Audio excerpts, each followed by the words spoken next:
je pense que c'est dans le cadre de festivités de fin de l'année 2022 que FMDI voulait partager des moments de joie avec quelques orphelinats de la ville de Kananga. Nous avons ciblé le village de Kankala avec plus de 165 enfants. Nous étions aussi dans l'orphelinat de Kankala, toujours du côté filles, où on a trouvé 45 filles. Et nous étions aussi en Pokolo Amoyo, où il y avait 90 enfants. Voilà, notre joie aujourd'hui était de voir ces enfants qui ont partagé la joie et qui nous ont présenté des mots qui sont très touchants par rapport à leur situation.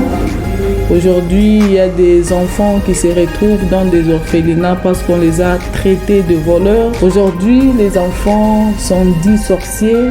Aujourd'hui, les enfants ont été chassés de leurs toits conjugaux parce qu'elles ont volé de l'argent. Aujourd'hui, la famille a rejeté tous ces enfants et il faudra sentir cette affection de ces enfants. Voilà pourquoi FMDI avait décidé d'aller consoler ces enfants pour partager d'abord un repas.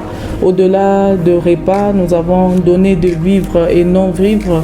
Nous avons remis quelques habits, nous avons donné les sacs de riz, les sacs de maïs, les sacs de farine de manioc, il y avait du savon, il y avait des biscuits, des jouets, des trucs et les enfants voulaient aussi passer de bons moments ensemble. Voilà pourquoi FMDI a décidé d'aller les encourager, qu'ils ne sont pas seuls, nous tous ici, nous sommes leurs parents. Ils ont présenté les besoins d'étudier, de continuer avec quelques formations professionnelles, d'avoir aussi la chance d'émerger, d'être de grands enfants, de grands hommes et grandes femmes de cette ville ou de cette province, faire aussi de merveilles, soutenir aussi d'autres enfants en détresse. Nous étions très touchés vraiment de mots et nous remercions sincèrement les orphelinats qui ont vraiment accepté de recevoir ces enfants. Malgré les difficultés, mais nous avons trouvé des enfants en bonne mine. Évidemment, il y a un besoin aussi de produits pharmaceutiques, il y a aussi un besoin de matelas, un besoin d'ustensiles de cuisine, un besoin vraiment réel de l'apprentissage, un besoin aussi d'un espace d'enfants de jeu.